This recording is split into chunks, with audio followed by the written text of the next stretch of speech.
¿verdad? Nosotros habíamos dicho ya que íbamos a hacer una propuesta de alternativas, una alternativa de una ruta para la vía que va a unir la población de Julio Moreno con la población de Ícegas, ¿no? Y de ahí pues ya se continúa hacia la Ruta del Sol. Como vieron ustedes en el Google no se observa una ruta, pero habría que hacer una propuesta, ¿verdad? Vamos a hacer esa propuesta, la vamos a trabajar estas 2 semanas. Cuando ya tengamos la propuesta, entonces vamos a hacer un recorrido para verificar si esa propuesta pues, es viable o no es viable, ¿no? Esa sería la dinámica de esta primera parte de la unidad 1, ¿no? Entonces, vamos a continuar con este análisis, ¿no? Tendríamos que garantizar la seguridad del corredor vial. Habíamos dicho que ustedes iban a tomar el plano topográfico, el mapa geológico, y que iban a plantear una idea, un corredor, una línea por donde pudiéramos pasar, ¿verdad? Esa propuesta tiene que llevar un análisis primero de lo que llamamos la línea de ceros, ¿no? Sí, es una técnica para hacer un trazado vial donde básicamente tendríamos que establecer como criterio, por ejemplo, tenemos las curvas de nivel, ¿verdad? Y entre una curva y otra curva de nivel vamos a proponer un trazado. Entonces, si nosotros partimos de este punto, tendríamos que tener una línea, ¿verdad? Que nos permita hacer un trazado para tener 0 corte, 0 relleno, ¿no? Por eso llamábamos la línea de 0 corte, 0 relleno. ¿Eso qué significaría? Por ejemplo, nosotros tenemos una cota cerrada, digamos que sea la cota 40 y la cota 20. Entonces vamos a subir de la cota 20 a la cota 40 con una pendiente máxima. ¿Cómo definimos la pendiente máxima? Básicamente, como ustedes ya saben, hay una categoría funcional de la vía y entonces esas pendientes máximas van a referirse a esa categoría de la vía. Como acá es una vía que no pertenece a ninguna red, básicamente no puede ser definida ni como arterial ni como colectora, sino como un camino vecinal o de tercer orden, ¿sí o no? Entonces vamos a poner la pendiente máxima del trazado, la vamos a poner en el 12%, ¿ya? 12%, por decir algo, ¿ya? Esa va a ser nuestra condición de diseño. Nosotros estamos poniendo, digamos así, en los términos de referencia del estudio de selección de ruta, tenemos que indicar que la máxima pendiente del camino es del 12%, ¿no? ¿Se entiende eso, sí o no?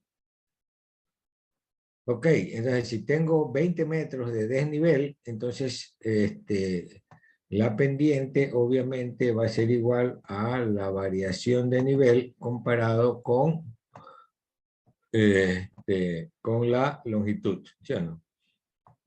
Sería que la pendiente va a ser igual a la variación de nivel, ¿verdad? Contra la longitud, ¿ya? Entonces, ¿cuánto es la variación de nivel? Bueno, Y2 menos Y1, pues no. y la pendiente I sería Y2 menos Y1 entre L. Como conozco la pendiente máxima, ¿verdad? Y conozco el desnivel, entonces lo que debo conocer ahora es la longitud, ¿no? La longitud de esa línea que nos permita llegar a esta variación de nivel con esta pendiente es la que vamos a calcular acá, ¿no? Es decir, que sería al delta H, Y2 menos Y1, contra contra la pendiente máxima, ¿verdad? Contra la pendiente máxima. Ya, pongámosle máxima para que no se vaya a malinterpretar que es cualquier cosa, ¿no? Y máxima, ¿ya? Entonces, digamos que tenemos la pendiente del 12%, la variación de nivel es de 20 metros, entonces esa línea de ceros, ¿cuánto debe medir? Básicamente diríamos 20 dividido para 0,12, ¿verdad? El 12%, ¿no? Sí estamos, ¿no? Y eso nos va a dar una longitud de 166,66. Bueno, no tenemos que ser tan precisos, ¿no? Entonces, 166,66. Lo que estamos diciendo es que con una línea, con una línea de 116,7, vamos a conseguir pasar de una cota a otra con esta pendiente. ¿Se entiende por si acaso eso? ¿Sí o no? A ver, jóvenes, ¿no? Ya habíamos quedado en que íbamos a hacer un trazado, ¿sí o no? ¿Ya? Ese trazado debe cumplir ciertas condiciones. ¿De dónde se obtienen esas condiciones? De la clasificación funcional de la vía. ¿Sí? ¿Qué condiciones vamos a establecer para este trabajo que estamos diciendo? Vamos a tomar una pendiente máxima longitudinal, una gradiente máxima del camino en el 12%. ¿Está bien? Entonces, de las curvas de nivel, usted va a ir pasando con esa abertura de compás, digamos, ¿no? De 166,67 y va a ir pasando de una curva de nivel a otra. Si usted logra pasar por todos esos puntos, usted va a tener una vía en cero corte, cero relleno, porque va a pasar justito por el terreno sin hacer corte, sin hacer relleno. Esa es una buena condición. Sí, en realidad sí, sería lo más económico que se podría hacer, ¿sí o no? Pero no es la única condición que vamos a usar, ¿ya? ¿Por qué? Porque si nosotros tenemos, por decir algo, si nosotros entendemos que una carretera es una serie de trazados, de tangentes, que se unen por unas curvas, en este caso, unas curvas que por lo general son circulares o son circulares simples, circulares compuestas, eso ya habíamos visto, ¿verdad? O eran circulares con ramales espirales a los costados, con lo que llamamos las curvas de transición, ¿verdad?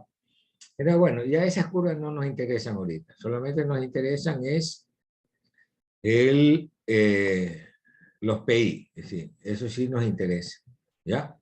Entonces, pero esos PI, nosotros tenemos que manejarnos con un criterio de que entre PI y PI debe haber una sección recta, mínima, ¿verdad? Que nos permita una visibilidad, ¿no? Una visibilidad de rebasamiento, más que nada, ¿no? Y para las velocidades pequeñas, como son estas vías que son de tercer orden, estaríamos hablando de una visibilidad de rebasamiento entre 200 y 300 metros, ¿no? 300 metros más las curvas de enlace, entonces estaríamos hablando que entre PI y PI debería haber una distancia aproximada de 500 metros. ¿Está bien? Entonces, miren, ya estamos poniendo otras condiciones, ¿verdad? 500 metros, la distancia entre PI, ¿ya? Usted me va a dar un listado de coordenadas de los PI y me va a dejar claro en una hoja de Excel, ¿no? Que la distancia entre PI es de 500 metros, ¿ya? Sí, pero la línea de ceros a la final no está así, está por acá, algo así, ¿verdad? Sí, esa es la línea de ceros, porque la línea de ceros pues no nos va a dar 500 metros de golpe. Entonces, usted va a hacer su propuesta ajustándose lo más posible a la línea de ceros. Es decir, tienes que trazar la línea de ceros y después ajustar el trazado a esa, lo más cercano a esa línea de ceros, pero con tangentes de 500 metros al menos, ¿ya? Entonces ya estamos viendo dos requisitos que debe tener su trazado, ¿ya? Tercer requisito, hacer el estudio geomorfológico, ¿sí o no? Identificar si estamos en una zona de laderas, en una zona de dominio fluvial. ¿A qué le llamamos dominio fluvial? No es solamente el cauce, sino las componentes del cauce que en algún momento permitirían el paso del agua, ¿no? Generalmente estamos hablando, va de nuevo, otro dibujito, ¿no? Generalmente estaríamos hablando de que la configuración de la topografía normalmente viene de esta naturaleza, ¿no? ¿Sí? Entonces, en principio, identificamos el cauce, ¿verdad? Lo vamos a ver en el mapa, ese es el cauce, pero hay una planicie que es una planicie de inundación, ¿no? Que significa es que el río en cualquier momento o en periodos de recurrencia cortos tendría la posibilidad de generar un nivel de inundación, ¿ya? Luego hay una terraza alta, ¿no? Generalmente por eventos muy históricos, muy antiguos, y luego pues ya vienen las laderas. Entonces, si nosotros vamos a construir la carretera en zona de inundación, nos va a resultar costoso porque la carretera pues tiene que tener nivel, dominio sobre el nivel de inundación. No vamos a hacer una carretera debajo del nivel de inundación y después se va a quedar sumergida, pues, ¿sí o no? Ejemplo, lo que pasa en el sector de Wuhan, ¿no? Que a veces no se puede pasar porque la carretera está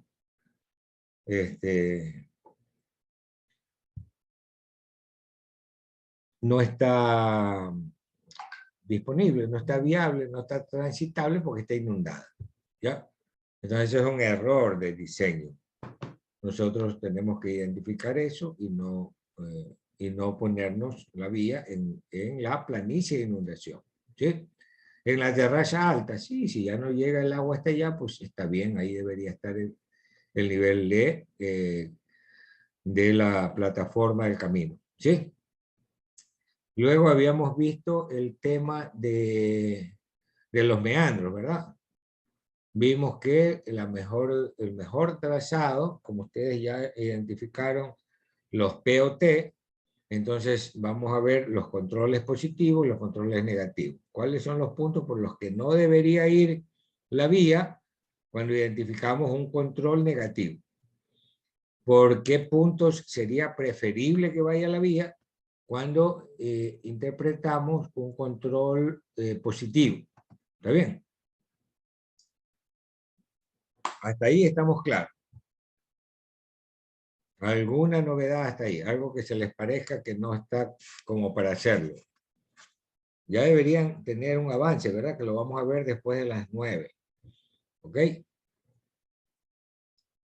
Entonces, ya hemos hecho esa propuesta, ya tenemos una idea de por dónde vamos a pasar. En el dominio fluvial, por si acaso, atiendan bien eso, ¿verdad? En el dominio fluvial debemos evitar los meandros, debemos evitar las confluencias de los ríos, ¿verdad? Confluencia significa pues que un tributario descarga en el río principal o dos tributarios se unen en la descarga del río principal. Esa zona de confluencia es muy complicada, es muy difícil de tratar en el sentido de que hay una serie de fenómenos hidrológicos, hidráulicos, geológicos, hidrogeológicos, entonces una serie de problemas que es preferible no pasar una vía por una confluencia, ¿verdad? ¿Sí estamos? Entonces, si vamos a pasar una vía por un dominio fluvial, deberíamos tratar de pasarlo lo más corto posible. Es decir, pasar el cauce lo más perpendicular posible en un tramo sensiblemente recto. Entonces, ahí usted puede identificar un POT positivo para orientar el trazado hacia esos puntos favorables, ¿sí o no? Identifica los POT negativos, identifica los puntos de control negativos. ¿Para qué? Para evitar pasar por esos puntos. Y ahora sí, hace su propuesta con la topografía, con la geología, con la geomorfología y con la evaluación de estos controles. ¿Está bien? Listo. Una vez que ya está hecho eso, usted va a abscisar en la cartografía mismo que usted ha hecho, ¿verdad? Va a abscisar ese trazado que usted está proponiendo. Y lo que habíamos visto en la clase anterior, hacer un cuadro, ¿no? Donde se evalúe la magnitud de la pendiente transversal del camino que incide en el trazado, ¿no? Y bueno, ya con esas evaluaciones que usted ha hecho, vamos a proceder a hacer una zonificación geotécnica con relación a la susceptibilidad al deslizamiento. Es decir, qué tan probable, mire, dice susceptibilidad, ¿ya? ¿Por qué es susceptible? Porque se presentan las condiciones en que se podrían presentar deslizamientos, ¿ya? Si usted identifica en qué zonas se podría presentar un deslizamiento, ¿qué vamos a hacer en la etapa de ingeniería, del diseño de ingeniería? Pues vamos a tratar esas áreas para que no se produzcan esos deslizamientos. Es decir, esa es la lógica del tema, ¿sí o no?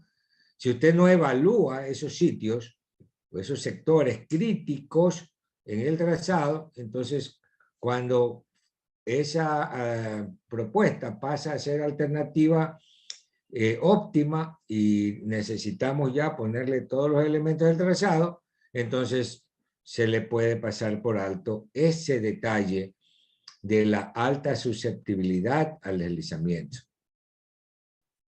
También cuando estamos haciendo la propuesta del diseño definitivo y hemos identificado los sitios susceptibles, entonces a esos sitios le vamos a concentrar los estudios para el diseño definitivo, para asegurarnos que esas zonas no vayan a presentar una falla de taludes, un colapso o un deslizamiento. ¿Está bien? Entonces, ya tenemos toda esa historia. Ahora vamos a ver la cartografía geotécnica con respecto a la susceptibilidad al deslizamiento. ¿Qué es lo que vamos a hacer en esta cartografía o en esta zonificación geotécnica? ¿No?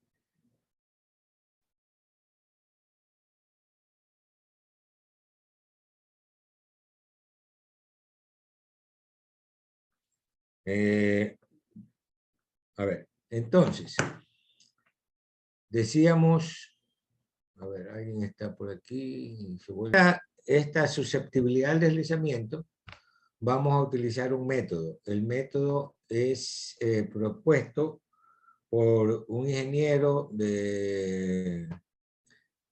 costarricense, entiendo, ¿verdad? Que se llama, de apellido Mora, ¿no? El señor Mora, el ingeniero Mora, estuvo acá en el Ecuador justamente para cuando acá en el Ecuador hicimos un congreso que se llamaba Congreso Panamericano de Deslizamientos, ¿no? Y fue más o menos por 1996, 97. Es decir, que el señor, este ingeniero Mora, plantea su propuesta y uno de los primeros sitios donde se fueron discutidos estos temas fue precisamente acá en el Ecuador, ¿no? Mora se apoya con el señor Barson, ¿no? Un señor holandés que tenía muchos estudios sobre la caracterización de los deslizamientos, y entonces el método se llama el método Mora-Barson, ¿no? Entonces, ¿qué es lo que hace este método? Determinar un grado de amenaza por deslizamiento. No está diciendo que está determinando que se va a caer o no se va a caer, no. Es la amenaza, es la posibilidad, la probabilidad, ¿cómo lo podemos decir? ¿No? Es de que pueda presentarse un daño, pueda presentarse un daño. Es una amenaza, ¿verdad? Cuando dice hay una amenaza de lluvia, ¿está lloviendo? No, no está lloviendo, pero ya hay indicios de que puede presentarse la lluvia, ¿no? Así estamos hablando de una amenaza por deslizamientos. En realidad el terreno, el territorio va a estar sujeto a una serie de amenazas, ¿no? Amenazas como cuál? Una amenaza de inundación. O sea, hay la posibilidad de que se presente una inundación. Bueno, digamos, si hay un río que tiene un área de una cuenca hidrográfica importante, es muy probable que se presente el fenómeno de la inundación, ¿sí o no? Acá también, si hay una ladera, si la ladera está compuesta por un cierto tipo de material, entonces es posible que se presente un deslizamiento. Esa es la idea fundamental de este tema, ¿verdad? Y entonces ese grado de amenaza por deslizamiento se determina por una distribución probable de deslizamiento. Puede ser que se presente un deslizamiento, ¿sí? Y la vamos a evaluar con una distribución espacial de algunas frecuencias y magnitudes. En algunos casos, o como lo hizo Mora, es que él evaluó deslizamientos registrados y a partir de esos deslizamientos registrados sacó cuáles eran las condiciones en que se habían presentado esos deslizamientos. Y de ahí sale el método de Mora. Es decir, que es un método netamente empírico, que partió del hecho para llegar a la teoría. ¿Sí? O sea, no está induciendo el conocimiento, está deduciendo el conocimiento, ¿no? Está deduciendo de este problema, con el método deductivo, llega a el por qué se pudo presentar ese problema, ¿sí? Y entonces ahí es donde saca esta teoría, el método que llamamos el método de Mora-Barson, ¿sí? Hicieron una serie de estudios de fallas de taludes en Centroamérica y propusieron un método de predicción, ¿no? De amenazas por deslizamiento, básicamente se incluyen factores condicionantes y factores desencadenantes. Igual que cuando estudiamos en Geotecnia 2, ¿verdad? Los factores que afectan la estabilidad de los taludes son factores condicionantes y factores desencadenantes. Acá también, exactamente los mismos, ¿verdad? ¿Cuáles son los factores condicionantes? El relieve, es decir, la pendiente. Habíamos visto la inclinación, decíamos, en los factores condicionantes de los taludes, ¿no? Pero acá no hay un talud, es un relieve, es decir, es una ladera en su estado natural. Nosotros no estamos diciendo ahorita que vamos a cortar, estamos observando el terreno que tiene un relieve y ese relieve lo estamos evaluando qué tan susceptible es que se presente un deslizamiento. Pues las cosas son tan sencillas como eso. Si el relieve es plano, ¿es posible que se presente un deslizamiento? Obviamente que no. ¿Sí? Si el relieve, si el terreno es muy escarpado, ¿es posible que se presente un deslizamiento? Pues sí, claro, está bien. Pero no es el único, no es el único factor, ¿sí? Vamos a considerar también un factor litológico, las condiciones litológicas, que no solamente se refieren al tipo de material, ¿no? Sino también a las condiciones de meteorización en que están esos materiales. ¿Está bien? Y finalmente, un factor hidrogeológico, que se refiere más bien a la humedad prevaleciente, un criterio hidrogeológico, una humedad permanente en el suelo, en la ladera, en el macizo rocoso, como sea, ¿no? Entonces, estos tres factores condicionantes se combinan con factores de los eventos detonantes, ¿sí? Es decir, lo que nosotros llamamos en geotecnia, en taludes, le llamábamos factores desencadenantes. Aquí le llaman factores detonantes, ¿ya? Y que efectivamente son la sismicidad y las intensidades de lluvia. ¿Está bien? Es decir, estamos recogiendo toda esa teoría de estabilidad de taludes para hacer una evaluación del terreno, pero una cosa muy sencilla, que solamente nos alcance con cartografía para poder determinar esa susceptibilidad.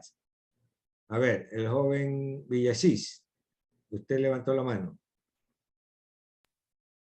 Buenas noches, ingeniero. Sí.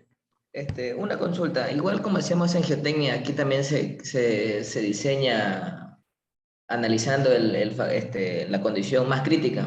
En geotecnia analizamos las condiciones sismo versus agua y sismo-agua. En ese tipo de análisis también se analizaría la condición más crítica. No, ahorita no estamos calculando ningún factor de seguridad. ¿Sí? Estos son trabajos preliminares. Recuerde, nosotros tenemos varias etapas del diseño vial, ¿sí o no? Primero, el diseño conceptual. Ya dijimos, el diseño conceptual, tener una idea de qué es lo que necesitan. ¿Por qué necesitas? Necesito un corredor vial, como vimos en nuestro ejemplo, ¿no? De la población A a la población B. ¿Por qué? Porque hay zonas de producción, porque en Julio Moreno hay escuela, en Iseras no hay escuela, entonces la gente de Iseras necesita ir a la escuela. Entonces le vamos a dotar una infraestructura, ¿verdad? Para esa movilidad. Ok. Problemas de producción agrícola que tienen que moverse a los centros de consumo, beneficios sociales, servicios sociales, salud, ¿verdad? En Julio Moreno hay un centro de salud, en Iseras no hay ni siquiera un puesto de vacunación. Entonces se necesita esa infraestructura para poder dotar a esa población. Eso es el diseño conceptual, ¿sí? ¿Ya? Bueno, después del diseño conceptual es lo que estamos haciendo esto, ¿no? Es solamente, solamente lo que estamos evaluando ahorita es el, el, el territorio, el terreno por donde vamos a plantear que vaya a discurrir, que vamos a trazar la vía. Todavía no estamos en el diseño definitivo. Primero, lo que estamos haciendo ahora, ¿no? Que es diseño de prefactibilidad. Vamos a proponer una ruta, vamos a ver qué condiciones tiene esa ruta, vamos a hacer un estudio de alternativas, vamos a seleccionar la alternativa óptima y a esa alternativa óptima la vamos a llevar al nivel de diseño definitivo. En ese nivel de diseño definitivo, ahí entra lo que usted está diciendo.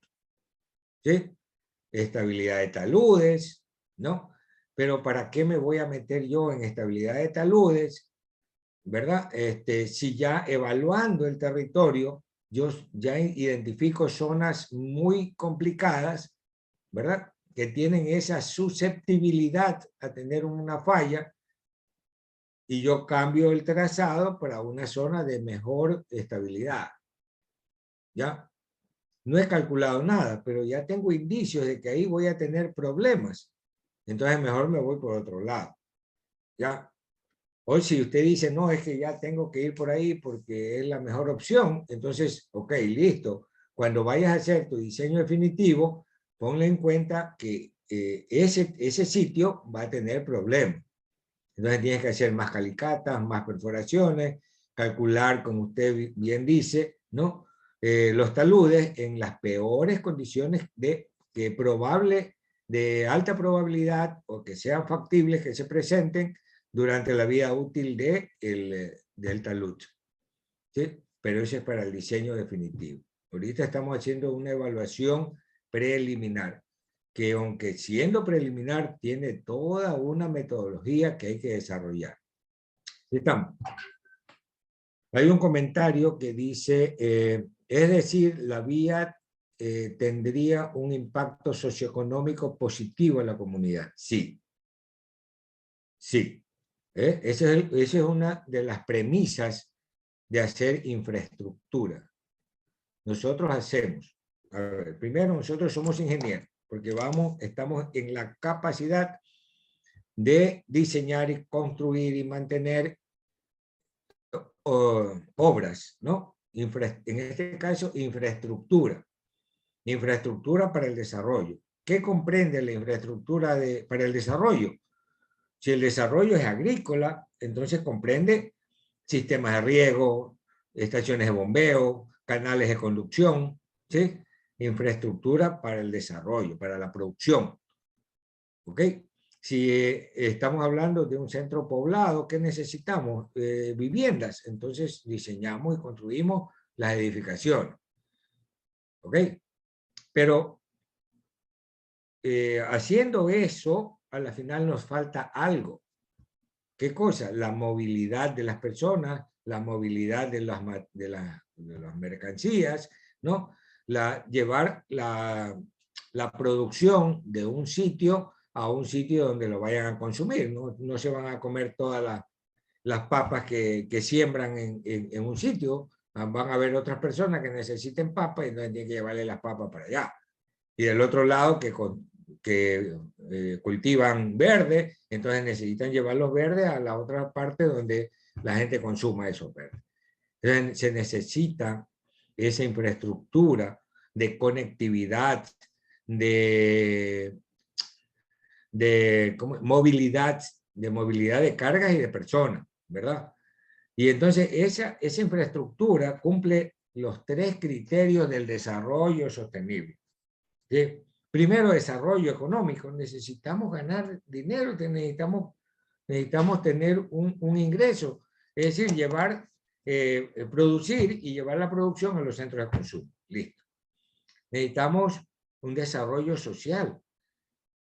Que las personas tengan esa posibilidad de acceder a una educación, a un servicio de salud, a un servicio social.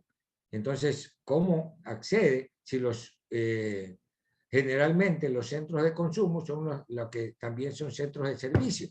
O sea, las ciudades más grandes, ¿sí o no? Entonces, esa infraestructura también es para el desarrollo social, ¿ya? Y la conservación del ambiente en ese esquema es desarrollo, o mejor dicho, conservación ambiental. Y las tres condiciones, social, económico y ambiental, generan un desarrollo sostenible. ¿A qué nos referimos con eso? Si nosotros tenemos que expandir la ciudad, ocupamos más área rural. Esa área rural es el área productiva para la agricultura, ¿sí o no? Entonces hay esa presión entre lo que estamos construyendo para expandir la ciudad y lo que necesitamos espacio o tierra para sembrar.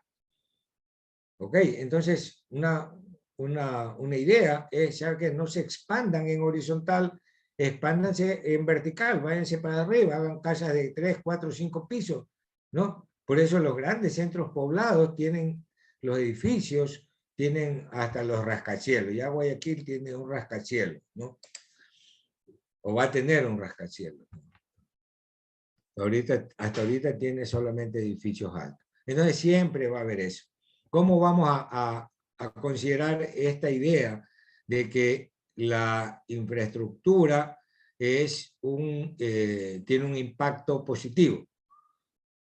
Saquemos los indicadores sociales. ¿Cuáles son esos? Pobreza extrema, pobreza por ingresos, pobreza por necesidades no satisfechas, como pobreza por educación o por escolaridad baja, por número de niños enfermos, y eso lo asociamos a lo que habíamos identificado como la red vial.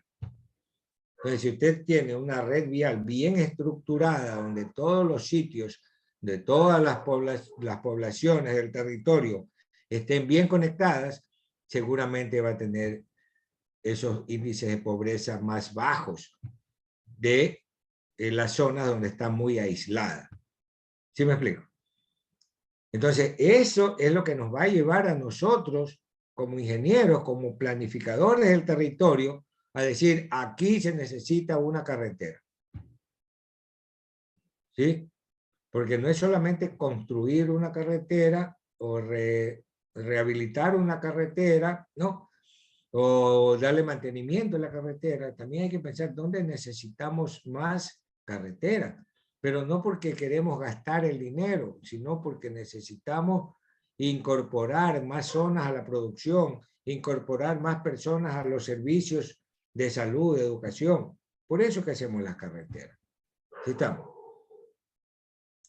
Entonces, tengamos claro eso, ¿no? Ya una vez que tenemos esta identificación de los factores condicionantes y factores desencadenantes, entonces vamos a aplicar la metodología, ¿no? Con la aplicación de este método se logra zonificar el terreno en función de la posibilidad, de la susceptibilidad a deslizarse. La posibilidad, ¿no? No se está deslizando, no, pero podría suceder. ¿Está bien? Entonces vamos a hacer una combinación y valoración y los pesos relativos de estos indicadores, de estos factores, ¿no? Que permiten una comprensión de los fenómenos naturales que influyen principalmente en la condición de inestabilidad. ¿Sí? Este método es muy útil para identificar áreas críticas, áreas donde se podrían presentar problemas, ¿no? Me imagino que si hubiesen conocido este método antes de generar una serie de vías que están cada vez cuando se caen los taludes, entonces no habrían hecho tal problema, ¿no? Porque si usted ya identifica que esa zona es crítica, es complicada, pues poner ahí la vía sería casi una necedad, ¿no? Bueno, entonces la metodología Mora-Barson permite realizar un análisis a priori de áreas extensas bajo amenazas de deslizamiento utilizando indicadores morfodinámicos. Morfo, la forma del terreno, ¿sí?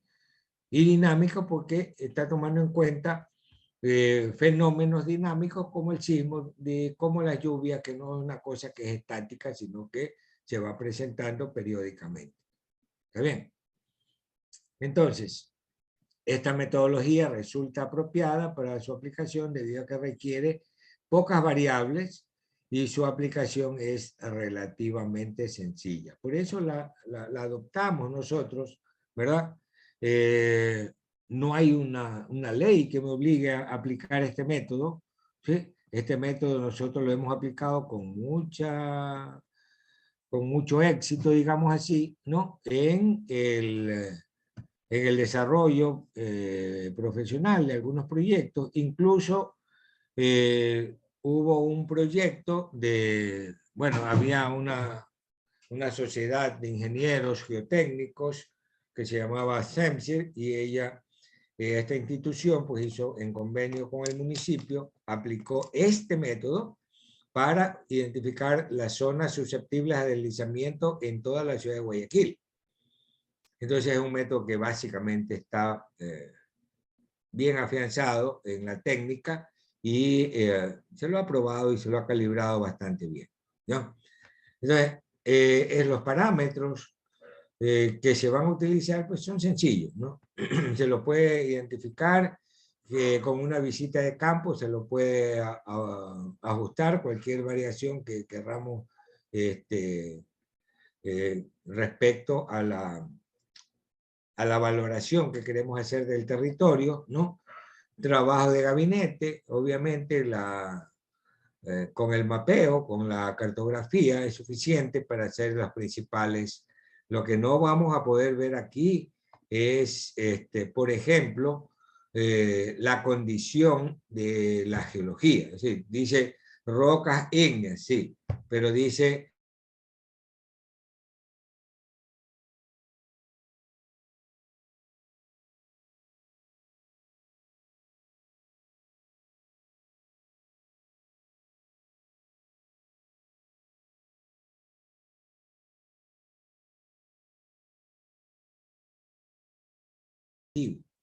¿sí? A ponerle números a las cosas.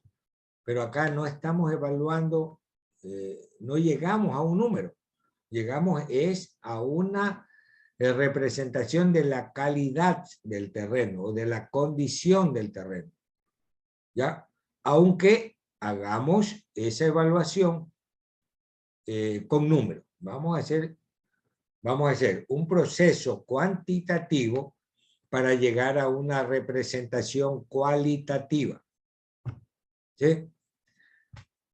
Entonces,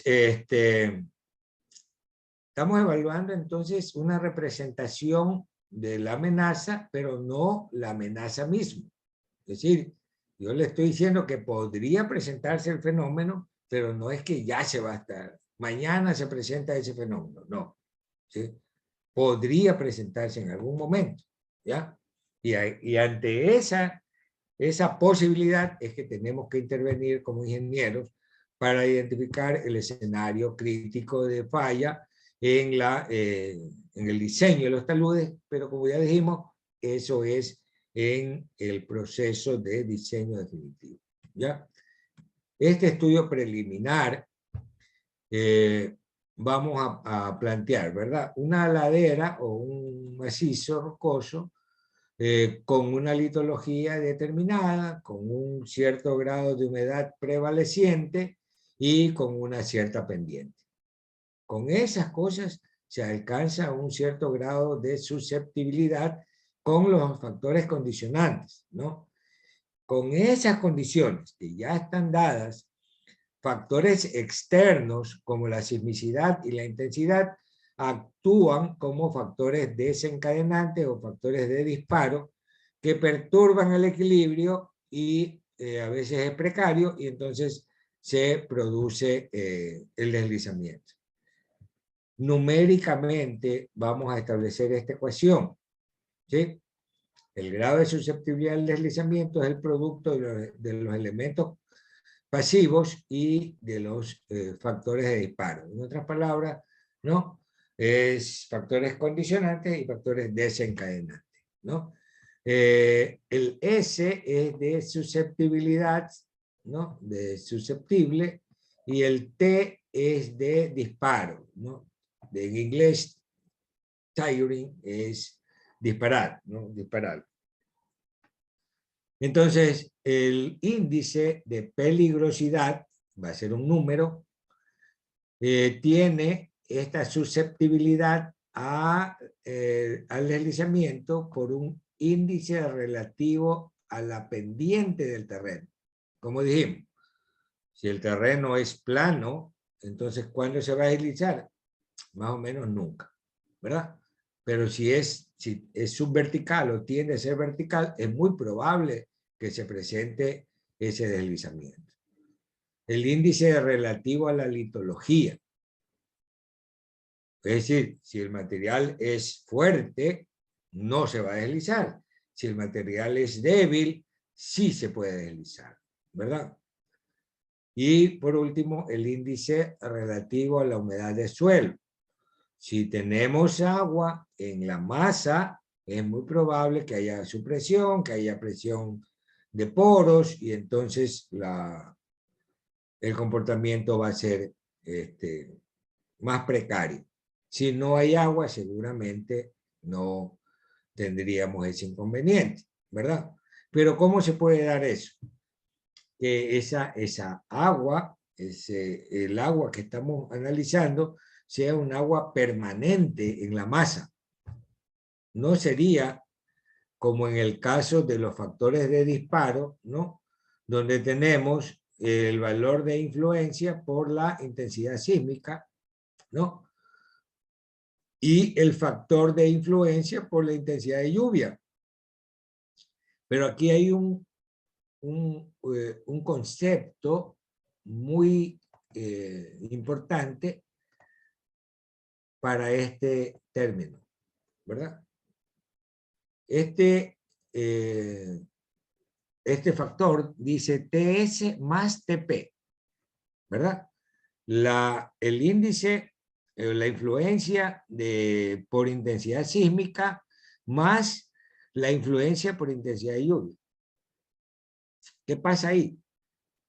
Que eso trata de identificar una probabilidad de ocurrencia.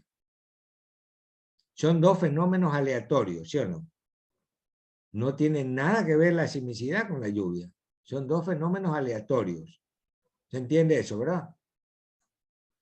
La probabilidad de que dos fenómenos aleatorios se presenten en un mismo periodo de tiempo es igual a la suma de las probabilidades. Por eso está sumando, ¿sí? La probabilidad de que esos dos fenómenos se presenten simultáneamente en el mismo tiempo sería igual al producto de las probabilidades. Pero no estamos investigando la peor condición que se pueda presentar. Estamos averiguando si es factible que estas dos condiciones se presenten en el periodo de vida útil del talud o de la ladera. Y entonces ahí sí es un valor de más, ¿no? Se están sumando esas dos probabilidades. Pero no estamos haciendo un estudio de probabilidad. Estamos solamente un valor de influencia, ¿sí? Un número que estamos asignándole a esos fenómenos aleatorios, ¿sí? Ahora verán. Si nosotros tenemos un evento de deslizamiento, le aplicamos todos estos criterios, ¿verdad? A la final, pueda que no se ajuste. ¿Por qué? Porque si yo hago este análisis, me da un número adecuado y yo digo, no es susceptible a deslizarse. Pero me dice, por decir algo, dice el señor Azuero, dice, oiga, pero ¿cómo va a decir que no se va a deslizar si estoy viendo que se ha caído? ¿Sí me explico? Entonces seguramente puede haber un factor que no estamos tomando en cuenta aquí. principalmente el factor que se ha determinado, que hemos investigado, es el factor antrópico. Claro, si estamos en un ambiente urbano, en los cerros de Durán, en los cerros de la colina de la Alborada, en los cerros de cómo es Prosperina, en los cerros de Mapasingue, la gente desperdicia el agua y la tira al terreno, ¿verdad? Entonces, esa agua se infiltra y esa no está tomada en cuenta aquí. ¿Sí? Ah, no, es que esto es para zonas rurales. No, no necesariamente, porque en la zona rural resultó, en un caso que estudiamos, ¿verdad? Es que en la parte alta de la ladera había un sembrío. Y como había un sembrío, regaban con mucha agua y esa agua no tenía una buena estructura de drenaje, y entonces esa agua se infiltraba y comenzaba a deteriorar el talud. Entonces, a veces podríamos ajustar con un factor, ¿no? Un factor adicional de disparo que podría ser un TH, que es lo que nosotros proponemos, ¿no? Que es un valor de influencia de origen antrópico. Este último no es considerado en el estudio. ¿Sí? ¿Por qué? Porque no hemos identificado ese fenómeno. Eso ya correspondería a un estudio más detallado, ¿no? Aunque preliminar, pero más detallado. ¿Sí? Entonces, bueno, vamos a seguir con estas tablas. Si la pendiente del terreno es 0, ¿verdad? Hasta 2%, es una planicie sin denudación, es decir, que tenga cubierta vegetal, que no esté pelada, ¿no? Entonces, el parámetro S sub R de el índice relativo a la pendiente es 0. Si nosotros vamos a la ecuación, usted ve que está multiplicando a los demás índices, ¿sí? Es decir, que si este valor es 0, por más que los otros valores sean altos, entonces el producto va a ser 0. Y 0 multiplicado por el siguiente factor, que aunque tenga la suma, tiene que multiplicarse por el 0, entonces hace una peligrosidad igual a 0. ¿Sí estamos? Sí tiene lógica esto, ¿verdad? Entonces, así, esta tabla ustedes la tienen en el aula virtual, ¿no? Y es cuestión solamente de aplicarla, por eso decíamos que la pendiente transversal del terreno que afecta a la vía debe ser evaluado en estos términos, ¿sí? Pero la pendiente, la magnitud, usted la puede evaluar, pero esta de acá, que dice peligro de erosión severa, eso ya no, ¿sí o no? Para eso necesita hacer una inspección. ¿Está bien? Deslizamientos ocasionales, eso no lo vamos a ver en la cartografía. ¿Sí? Eso hay que ir al terreno. Peligro erosivo severo. ¿Ya? Esas partes no se la ven en la cartografía. Tenemos que ir a hacer una inspección. ¿Sí estamos? Entonces, mayor del 140%, o sea, 100% es 45 grados, ¿no? O sea, más parado que 45 grados ya es una susceptibilidad muy alta, ¿no? En la escala del método de Mora está hasta 6. Ok, entonces miren, se saltó mucho esto. A ver. Después viene la litología, ¿no? En la litología, así mismo, ¿no? Rocas de alta resistencia al corte, poco meteorización, bajo nivel freático, bajo intemperismo, ¿verdad? Incluso aquí le pone que son rocas metamórficas, basaltos, granitos, andesitas, limolitas, o sea, rocas ígneas, ¿verdad? Intrusivos, rocas ígneas, ¿no? Eso lo podemos ver en el mapa, pero esto de acá, de bajo grado de intemperismo, eso no lo podemos ver en el mapa. Eso hay que hacer la visita. ¿Sí? Acá dice alto grado de intemperismo de las litologías anteriores, ¿sí? Y rocas sedimentarias duras. baja resistencia al corte. O sea, tampoco podemos apreciarlo si no hacemos una visita de campo. Y así cada uno de estos factores o estos índices, ¿verdad? Entonces, aquí viene algo importante, ¿no? Para evaluar el factor o el índice de influencia por la humedad natural del suelo, es necesario categorizar el régimen de lluvias del área del estudio. ¿Cómo vamos a hacer eso? Determinar de la estación meteorológica más cercana cuál es el registro de lluvia promedio mensual. ¿Sí? Mensual. Es decir, voy a tener una data de varios años, ¿verdad? Es decir, un análisis multianual donde vamos a sacar el promedio mensual multianual de esa estación, de cada mes. ¿Ok? Con ese valor de cada mes, se analiza la posibilidad de valores de lluvia mensual a lo largo del año, ¿verdad?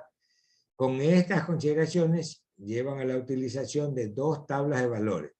La primera para asignar un valor de referencia a las lluvias mensuales y la segunda para obtener el índice relativo de la humedad. ¿Ya? Entonces, ¿qué es lo que hacemos en esto, no? Primero, vamos a ver, si la lluvia media mensual es menor de 125 milímetros al mes, el valor que se le asigna es 0. Y si es mayor de 250, el valor que se le asigna es 2. Entre esos dos valores, la valoración es de 1. Pero ahora pensemos, ¿no?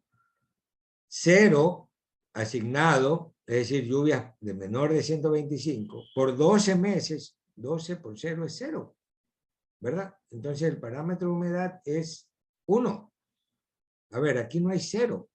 Aunque sea 0 de lluvia, el parámetro de humedad es 1. ¿Sí? Si fuera 1 por 12 meses, estaríamos hablando de media. ¿Sí o no? Y si estuviéramos hablando de 2 por 12 meses, estamos hablando de 24. ¿Sí ven? Que es muy alta. Es decir, es un suelo que todo el tiempo del año va a estar muy húmedo. A ver, pongamos esto en contexto. ¿Qué pasa si estamos haciendo este estudio en la península de Santa Elena? ¿Qué idea tendrían ustedes ahí? A ver, ¿qué dice el señor Bermeo?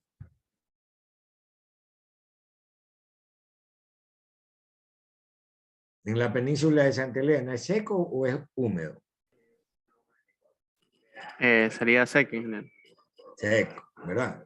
No es lógico que me salgan valores de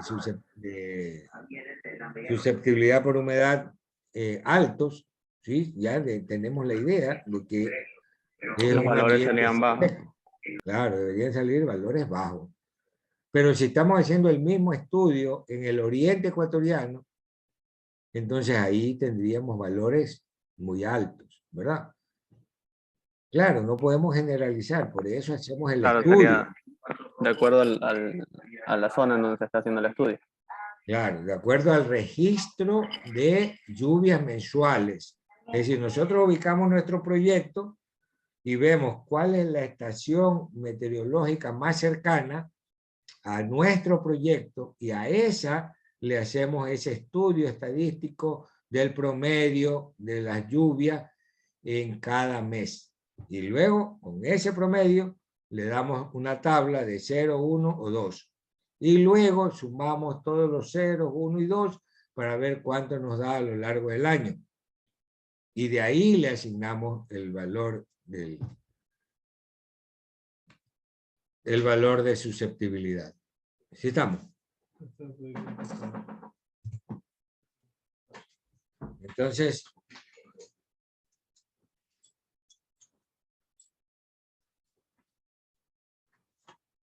Entonces, sigamos con esto, ¿verdad?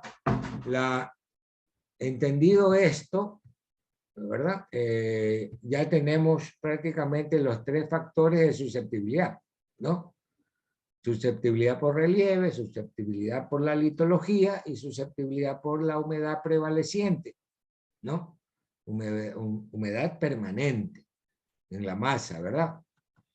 Entonces, además de los factores condicionantes, la metodología propuesta por Mora y Barson plantean la evaluación de los factores de disparo, como son la intensidad sísmica y la intensidad de lluvia. Para el valor de influencia de la intensidad sísmica como desencadenante de deslizamientos, se hace una caracterización con la escala de intensidad sísmica de Mercalli, ¿no? Para un periodo de retorno de 100 años. A ver, ¿sí? Nosotros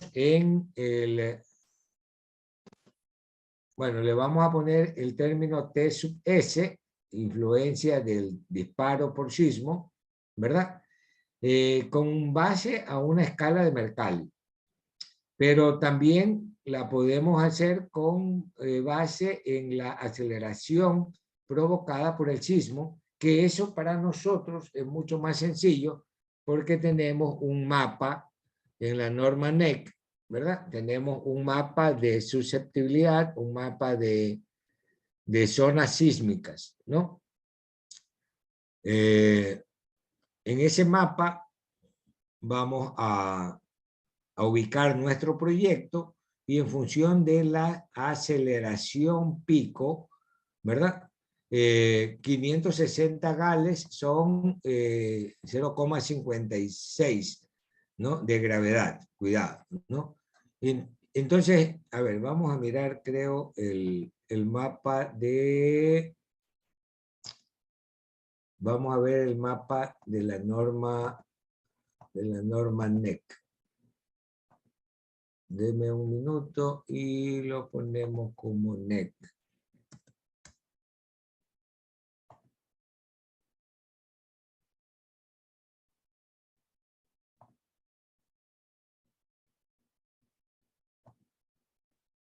A ver, va de nuevo, va de nuevo.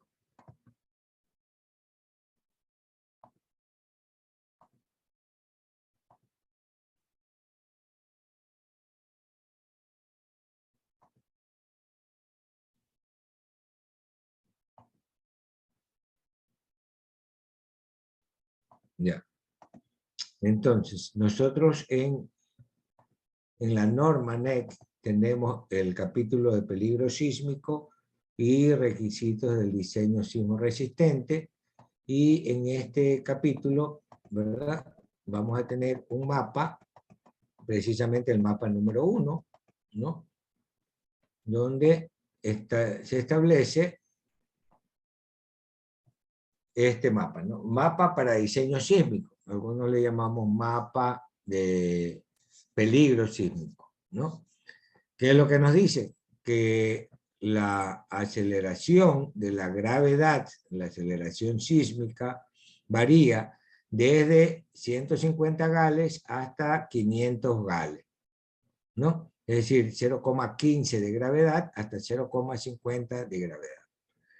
Pero hay un texto que dice, para los valores mayores de 0,5 se concentraron en 0,5, es decir, ya tomamos en cuenta. Y decimos, bueno, nuestra carretera está en esta zona naranja y la zona naranja corresponde a 0,40 de G. ¿Qué significa eso? Que, bueno, primero que estamos dividiendo la aceleración de la gravedad, ¿no? De 0,4, ¿no? Es la razón que hay entre la aceleración sísmica y la gravedad. ¿Sí?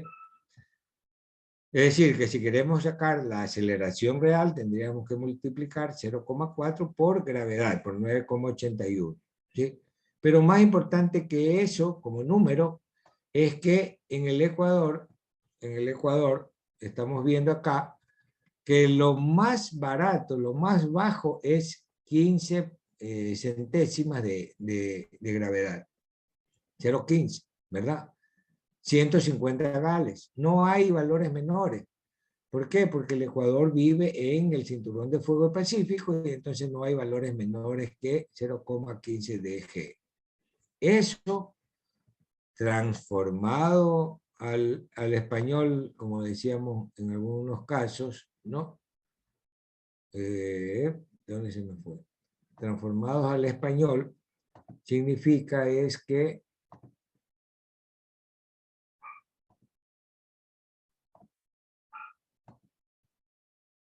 en este cuadro nosotros vamos a partir de 150 gales. Es decir, no vamos a tener valores menores que TS igual a 7. No hay valores menores que 7. ¿Sí? No hay valores menores que 7.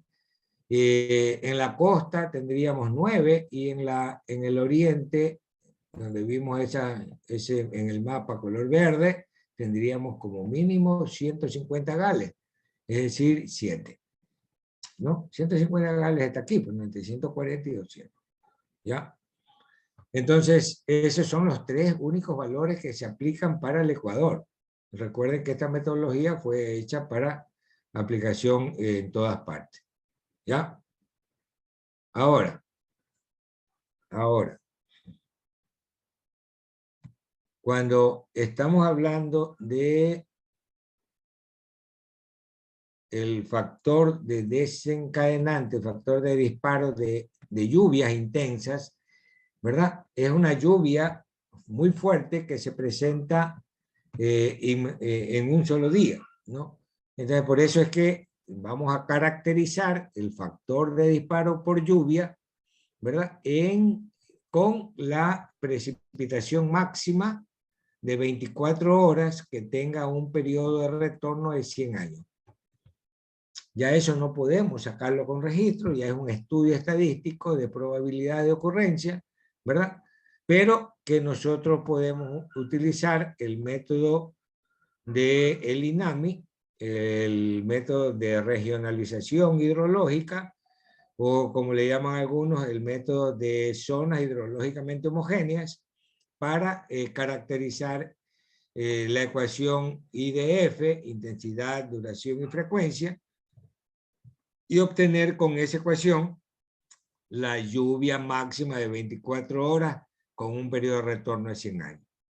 Después de que hagamos eso, vamos a calcular o a asignarle un valor de disparo, TP, si la lluvia máxima de 24 horas para un periodo de retorno de 100 años, ¿verdad?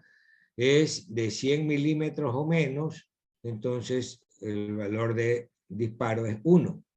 ¿Ya? Y así vamos atendiendo esta escala, ¿verdad? Y ahí está, ¿no? Ya con todos los valores que hemos visto, son 5 valores hasta ahora, ¿verdad? Le aplicamos en la ecuación de susceptibilidad o de peligrosidad y nos va a dar esta condición. Esto es lo que nos interesa, ¿no? Nulo, bajo, medio, alto y muy alto, ¿ya? Nos va a dar una escala de 6. Nulo, obviamente, si la pendiente es 0, es la única posibilidad de que esto sea nulo. ¿Sí? ¿Qué susceptibilidad tengo cuando estoy en una mesa de billar? Nada, no se va a pasar nada. ¿Sí? Y luego, con todos estos criterios, vamos a ir identificando el valor de la amenaza. ¿Qué hacemos normalmente, estimados jóvenes? ¿Qué hacemos? Que le vamos a asignar un color a esto. ¿Sí? Como quien dice, el color nulo, podemos asignar un color verde. ¿Sí? Y al color muy alto, el 5, ¿verdad? Le podemos asignar un color rojo. Y una escala que vaya de verde a rojo, ¿no? Por ejemplo, el 4 podría ser naranja, y así, pues, ¿no? Un color medio marroncito que no llame mucho la atención, ¿ya? Pero el que sí tiene que llamar la atención son estos dos, el 5 y el 4, ¿no? Cuando la susceptibilidad es alta y muy alta, entonces tenemos que identificarlo visualmente en el mapa temático, ¿no? De susceptibilidad que vamos a elaborar, ¿no? Como lo vamos a hacer cada 500 metros, cada 500 metros va a tener un color. ¿Sí estamos? Ok, entonces, esta susceptibilidad puede cambiar conforme se modifiquen los factores asociados a la meteorización, digamos a la pérdida de resistencia de los materiales, ¿no? Resultaría necesario entonces que este índice que estamos evaluando, ¿verdad?, sea realizado de manera periódica, ¿ya? O cuando haya un evento, ejemplo, el fenómeno del Niño. Vamos a revisar cuántos taludes se cayeron, vamos a calibrar esta tabla a ver si está bien o le falta algo, ¿ya? O asimismo, cuando hay un evento sísmico fuerte, entonces vamos a evaluar nuestra tabla a ver si en los sitios donde se observan deslizamientos está bien aplicada la tabla. O le aplicamos un factor de ajuste, ¿no?, en función de alguna característica particular de esa zona. Ok, las zonas de análisis que se acometen de manera urgente son las que tienen mayor peligrosidad y posteriormente las demás zonas. Se debe verificar si una zona no ha cambiado su grado de susceptibilidad entre una evaluación y otra. Ok, ese es el método que estamos usando para identificar que el corredor por el que vamos a ubicar la carretera tenga una condición de seguridad. ¿Ok? Bueno, jóvenes.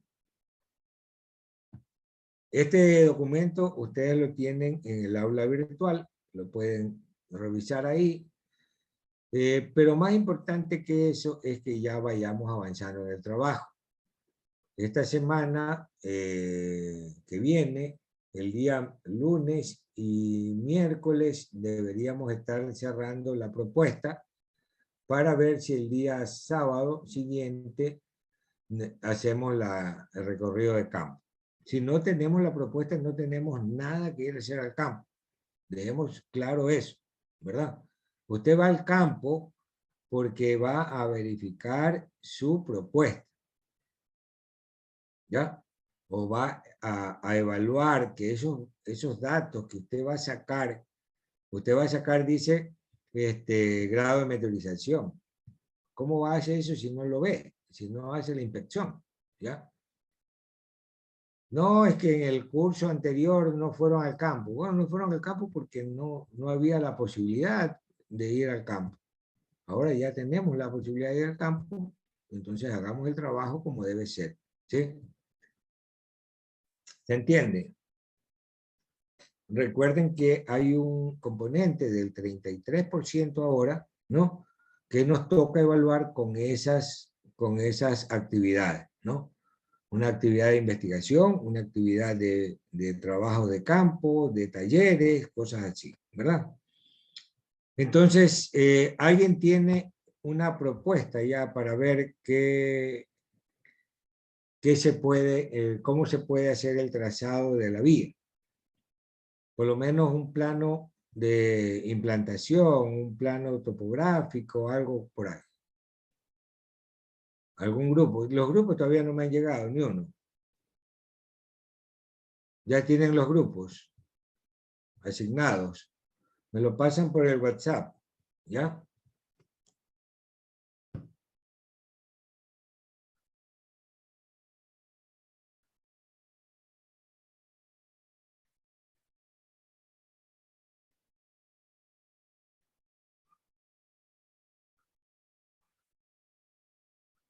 ¿Está bien?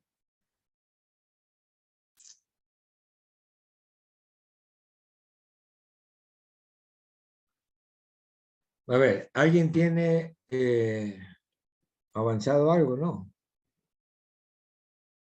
El mapa, aunque sea, para ver si ya saben dónde están ubicados. No. O sea, ingeniero, la ubicación, así como en la clase pasada en el Google Earth, de los puntos que habíamos escogido. Hasta ahí. ¿Ya? ¿Y el De mapa ahí, topográfico? Ese es el que aún no encuentro. ¿Ya?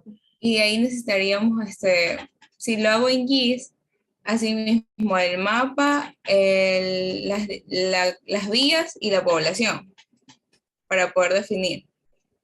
Es lo que necesitaría. Claro, pero usted puede recuperar los shapes del GIS, ¿verdad? En estas instituciones que tienen disponible eso, ¿verdad? La cartografía del IGM, ustedes la pueden obtener a sí mismo. Hay unas instituciones que tienen esa cartografía. El mapa geológico también lo pueden detener. Miren usted, a ver, déjenme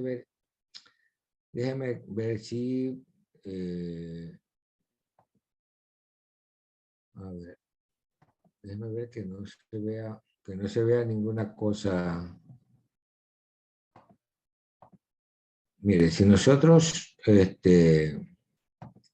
vamos a mirar acá, ¿verdad? Coge el criterio de búsqueda, puede poner mapa geológico, ¿verdad? Bueno, del Ecuador. En este caso de acá estamos hablando de... Déjeme ver si usamos Chongón para ver si nos ubicamos, ¿no? Mapa geológico de Chongón. Mapas temáticos 1 a 100.000, instituto de acá, ¿verdad? En esos mapas temáticos, si ven, sí están viendo, ¿no? Que nos llevó a una serie de mapas, ¿verdad? ¿O no se vio eso? Sí se vio, ingeniero. Sí, ingeniero, sí se vio. Ya. Sí se vio. Entonces, ya. Entonces aquí ustedes van a ir buscando en qué hoja geológica estamos, ¿verdad? Una que se le parezca pudiera ser Bucay, Chanduy, Chongón, ¿verdad? Chongón, Guayaquil. Guayaquil está muy acá. Chongón puede ser. Acuérdense que estamos en la cordillera Chongón-Colonche, ¿no? Y esta es la hoja de Chongón, pero lo importante aquí es que podamos acercar la visual, ¿no? Y tenemos por aquí el código de esta hoja.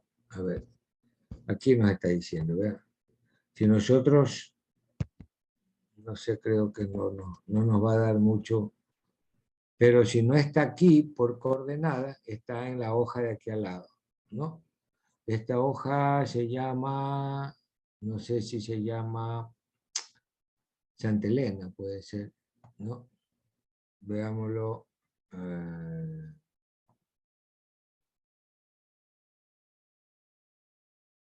Mapas temáticos. Se perdió la...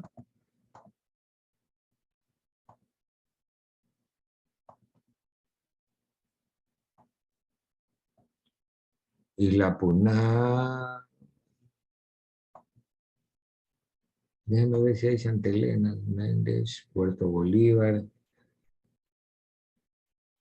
Ya, ustedes busquen la verdad, ¿no? Ya es cuestión ya de mirarlo, mirarlo. Aquí está, hoja geológica de Santa Elena.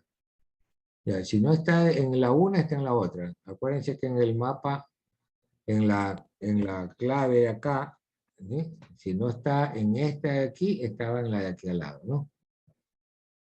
Entonces, y si no, pues tienen que descargar los dos y hacen el dibujito porque podría pasar de que esté en el límite, ¿no? Y entonces aquí, por ejemplo, ustedes dicen, bueno, aquí mi carretera va de este punto al punto de acá.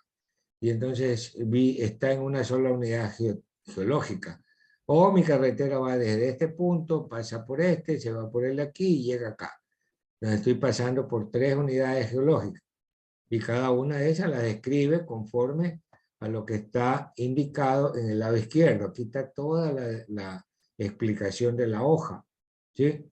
Si le dice formación, qué sé yo, formación Tosagua. Entonces aquí le va a decir qué es la formación Tosagua, son areniscas, son cuaternarias, son terciarias, son precámbricas, lo que salga, ¿no?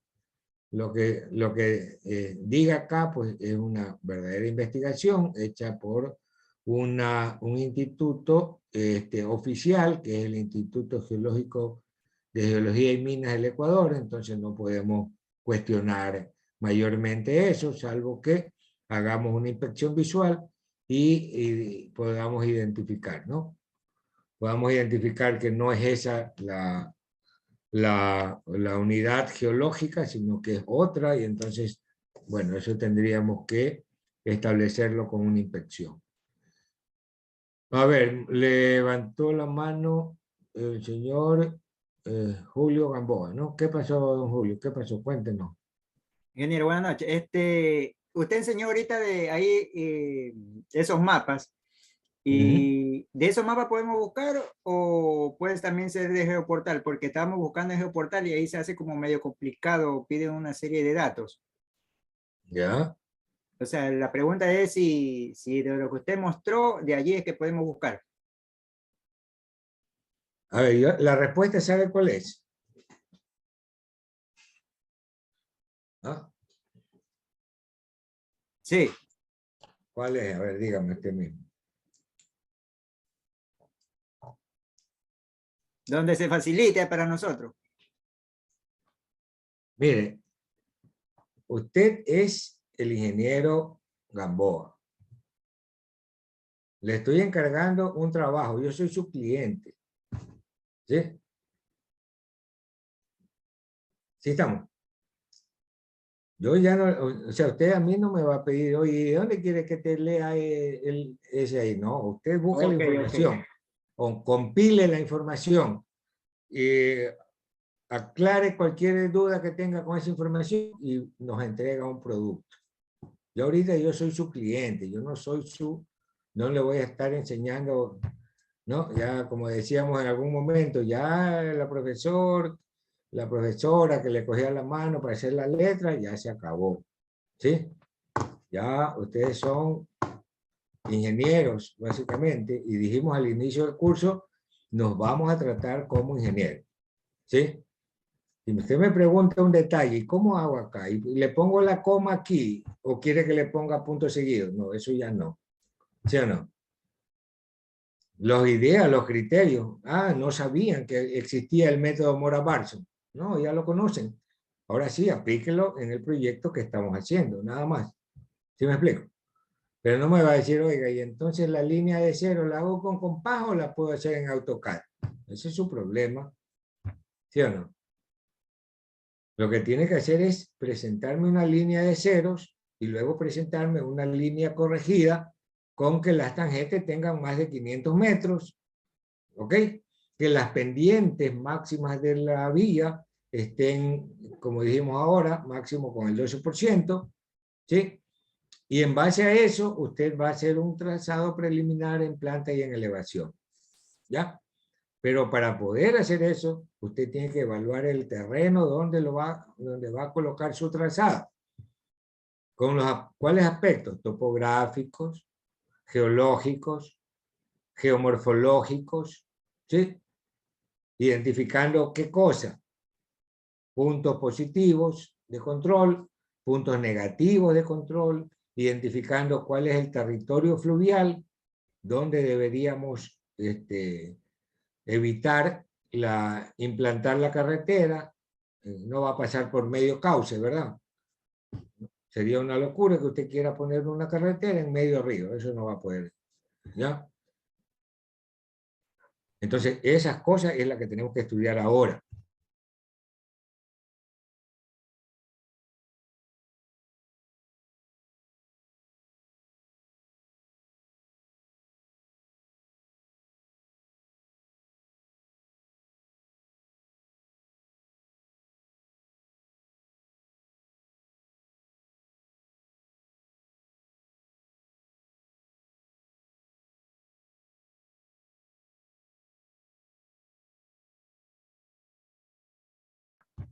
¿Sí? A ver, señor Rodríguez, ¿Algún Ingeniero, una consulta, comentario? buenas noches. Ajá. Sí, se quiere evitar que la vía cruce por un río, ¿verdad? Y si cruza por un río, podríamos facilitar unos ductos cajones para el proyecto. No. A ver, lo que no puede estar es a lo largo del cauce, ¿no? Si la ok. va a atravesar, tiene que poner, después vamos a ver ese método de cómo restituir el patrón de drenaje, ¿no? Ok. Sí. Ajá. Listo. Ok, entonces verán, ya hay que irlo trabajando, no tenemos mucho tiempo, ¿no? Los criterios ya están establecidos, acuérdense, ¿no? No es un criterio, no es una condición. Esto que estamos haciendo se llama un análisis multicriterio. La solución es única. No, señor, no es única. Como es un análisis multicriterio, entonces la solución puede ser cualquiera que cumpla medianamente con esos criterios. ¿Sí? ¿Qué es lo que queremos? La longitud mínima. Sí, pero la longitud mínima no es una línea recta porque al final nos causa mucho problema, atraviesa muchos ríos, a la final haciéndola un poco más larga, la hacemos, cumplimos con los otros criterios, ¿no? Hacerla lo menos costosa, hacerlo lo más segura, hacerla lo más durable, que no atraviese el dominio fluvial de manera inadecuada y todas esas cosas, ¿verdad? Entonces, todos esos criterios válidos, todos son válidos. ¿Qué solución encuentra usted con ese análisis multicriterio? No me lo pregunten a mí, porque yo soy solamente su guía para que hagan este tipo de trabajo.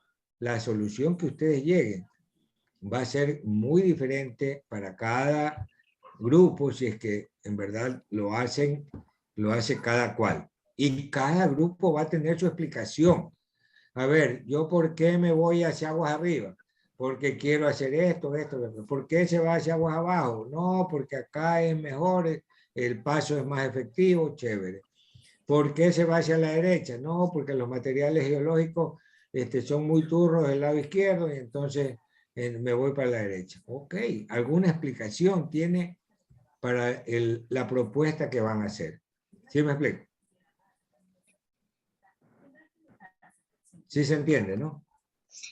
Ya, entonces, como ya ustedes ven que se puede conseguir información, lo mismo en la cartografía, ¿verdad? Ustedes imprimen, dibujan su carretera ahí y comienzan a hacer su análisis. Y hacen su propuesta en GIS, en lo que ustedes necesiten hacerlo, ¿verdad?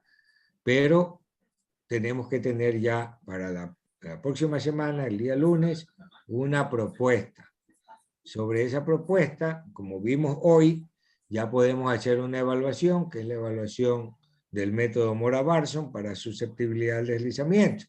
¿Sí o no? El día lunes vamos a ver el método de restituir el drenaje natural, ¿verdad? Con un criterio preliminar también, como el del Talbot, ¿no?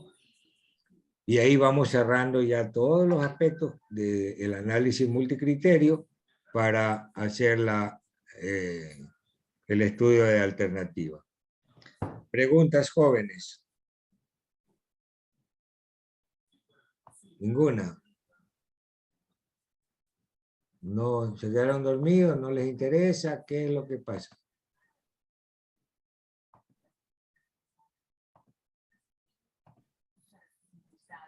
Ingeniero, solamente para corroborar, el primer avance que tendríamos que como entregarle la siguiente semana, el miércoles, sería la línea de ceros, considerando la topografía y considerando el mapa hidrográfico. Hasta ahí, ¿estoy clara? O también tenemos que avanzar lo que vimos hoy del método Mora-Barson, de si hay probabilidades de deslizamiento. Ya, el primer paso, hagámoslo solamente con la propuesta de un trazado. ¿Ya? Como usted dice, con la línea de ceros, con el análisis geomorfológico, con las cuencas hidrográficas, ¿verdad? Para saber por dónde vamos a ir. Si ustedes no me dicen por dónde nos vamos a ir, entonces va a ser muy problemático después avanzar y no tener claro desde el principio lo que estamos haciendo. ¿Sí? Miren, cuando usted está haciendo un tipo de trabajo como este, usted debe basar su avance en reuniones, en actas de reunión. Y dice, a ver, ¿cuál es su cliente? Su cliente es el señor Cedillo. Ok, señor Cedillo, venga a una reunión. Mire, estamos haciendo esto, ¿qué te parece? Ah, ya, sí, entonces usted aceptaría esta situación de aquí, el trazado. Sí, yo creo que no hay problema. Ok, pongámosle un acta y entonces seguimos para no estar avanzando en falso, ¿sí o no?